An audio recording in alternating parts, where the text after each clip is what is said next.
গাজার রাস্তায় ফিলিস্তিনের পতাকায় মোড়ানো সারিবদ্ধ মরদেহের কফিন, এগুলোর সামনে দাঁড়িয়ে স্বজনদের কান্না আর আকুতিতে ভারী চারপাশ। সম্প্রতি গাজার বিভিন্ন ধ্বংসস্তূপ থেকে 2 বছর আগে ইসরায়েলের হামলায় নিহত 50টি মরদেহ উদ্ধার করা হয়েছে।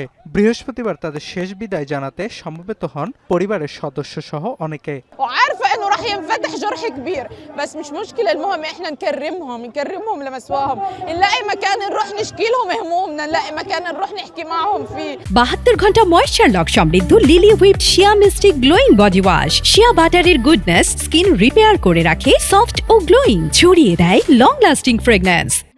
গাজার বেসামরিক প্রতিরক্ষা বিভাগের মুখপাত্র মাহমুদ বাসাল জানান, গেল 50 দিনে প্রায় 180টি মরদেহ উদ্ধার করেছেন তারা। এখনো 8000-এরও বেশি মানুষ ধ্বংসস্তূপের নিচে চাপা পড়ে আছে বলেও জানান তিনি। ضمن هذه المرحلة وهي المرحلة الثانية من مشروع انتشال الضحايا، الطواقم تمكنت من انتشال تقريبا 180 شهيد।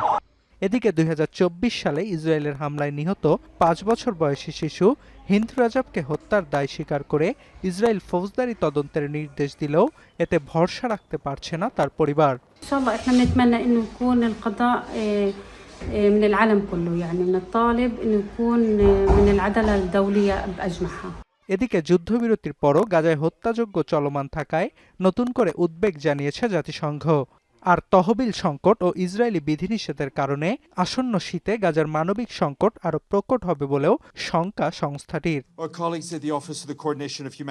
অর্ণব প্রসাদ, এখন বিশ্ব।